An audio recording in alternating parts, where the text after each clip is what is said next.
Hello, Kaiser University graduate students. This is Brian Keintz. I'm a professor of education for the Master's Science in Education and also in the doctoral programs. I am here to talk to you about syllabus and grading scales and their importance in graduate success. They are very important, I have to tell you. I want to talk first about the syllabus, and we'll give you, I guess, a bit of a professor's perspective on the syllabus. First of all, a syllabus is present in every single class. You're going to find it in the main links on the left side. No matter what program you're in, it'll be on the left side of every course you take. You'll be able to download it. You'll be able to look at it as a web link. The syllabus is a guideline, okay? It provides a parameter by which you can evaluate your course and look at how to operate within a certain parameter, essentially. I mean, imagine if you are building a house, okay? You are the contractor. The professor is the client, is the person building the house.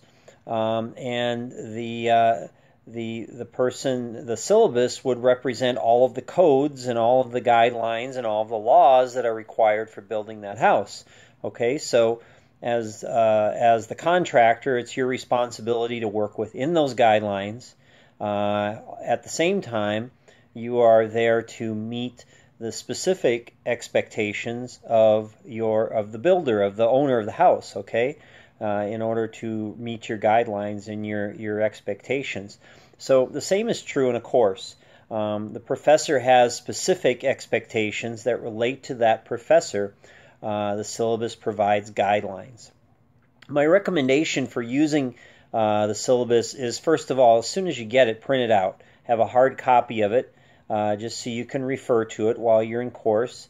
Also, highlight questions you might have about various topics. It's going to highlight the topics you're going to cover in that class. It's going to provide the book, so you need to make sure you have the correct book.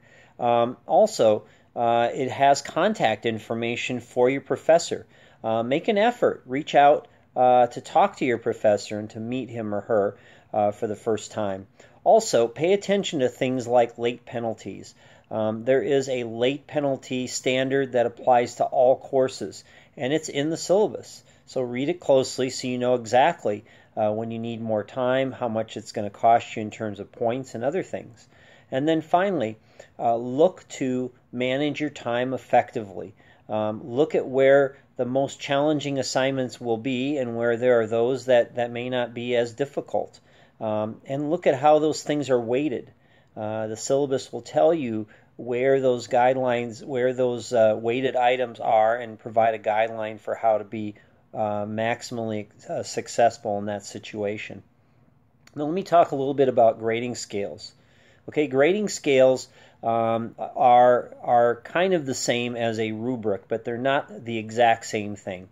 A grading scale is something that provides a maximum highest standard for how you should perform, and it provides the number of points available for each item on that scale. A rubric is a little different. A rubric does provide an expectation at the highest level, but it has levels of performance on each one of those areas. So it'll show you what a minimal, a poor response is in a certain area, what a medium response is, and what a high-level response. So it's scaled. Each item is scaled. So that's the difference. You're going to find both grading scales and rubrics in graduate courses. So just so you know the difference between them.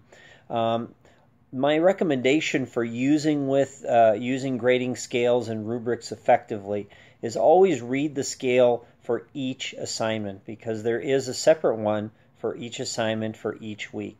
Also, evaluate each item and look at how many points are assigned. If certain items offer a lot of points, obviously you're going to want to pay a lot of attention to it in the paper or in the assignment. develop an outline based on that rubric or grading scale. That outline should show the specific items and perhaps even provide headings of those important items that are in the grading scale so that the professor has no problem finding them within your paper or your assignment. So provide headings so it directs your professor to see that you fulfilled the requirement. And then also, upon completion of an assignment in draft, go back and look. Review that assignment again and make sure that it meets that rubric or grading scale so that before you submit it, you know you've met all the expectations. So those are just a few tips that I have that I would give to my students or any graduate student. These are important items, syllabus and grading scale. You need to look for them in every single course, including your first course. And of course, if you ever have questions about these things, talk to your professor, okay? The professor is the person who is, again, like the person building the house, paying for the house. They are the customer that you're attempting to satisfy. So talk to them. Talk to them often. Talk to them each day and get clarification because they are there to help you. They are there to guide you. All right, well, welcome to Kaiser, and we look forward to working with you. I hope to meet you soon. Good luck.